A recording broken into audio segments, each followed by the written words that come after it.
So because we have a fairly unique training that has some specialty topics that we weave into what we feel is relevant about training yoga teachers, things like somatic psychology and neuroscience, and even the approach to meditation that includes Buddhist practice, there are always people who are interested in the specifics of what our training is about, but if they're already certified as teachers or maybe even have been teaching for a few years, there's this question they have, like, if this is only a 200-hour training, is it not going to be kind of redundant for me? Am I not going to be bored, or sort of is it going to be able to meet me where I'm at?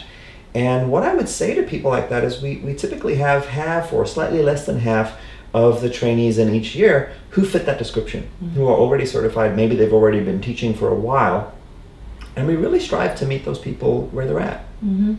Yeah, and I find that when it comes to the asana piece, that might be information they've already gotten, because most trainings teach you how to teach the basic poses.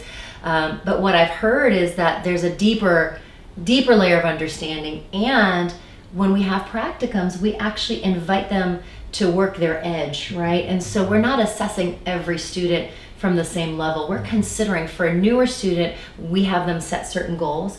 For experienced teachers, they have different goals, and so they get to work on those goals in the training and go even deeper into the foundation they already have established. And I know so much of what they appreciate is the psychological approach and the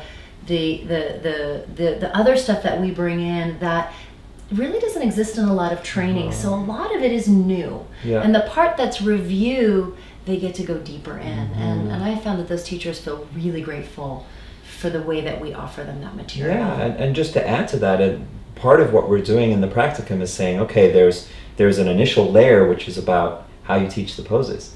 And then there are these other pieces that have to do with how you hold space, how you find your authentic voice, how you weave themes into your teaching that are helping these already established teachers to become more complete in terms of what they're offering. Yeah, and I think that's where I feel like we do a really great service to teachers who have already been teaching, because in my experience, the teachers that come back to train are often the ones that say, hey, I've been teaching for 2 years or 3 years or even 10 years, and I'm finding that teaching is really confrontational to my stuff. Like, I'm still, I know how to teach a pose, but I don't know how to be up there and feel confident or to work through my own stuff in the moment. And I think what we do really well is, now that you've been out there and you know what comes up for you and you know where you're stuck or where you get in your own way, now come back into the fold and let's give you some new tools and let's give you some new awarenesses to how do you, and we talk about this in the training, how do you teach people, not poses? Like, how do you be a person, not a teacher?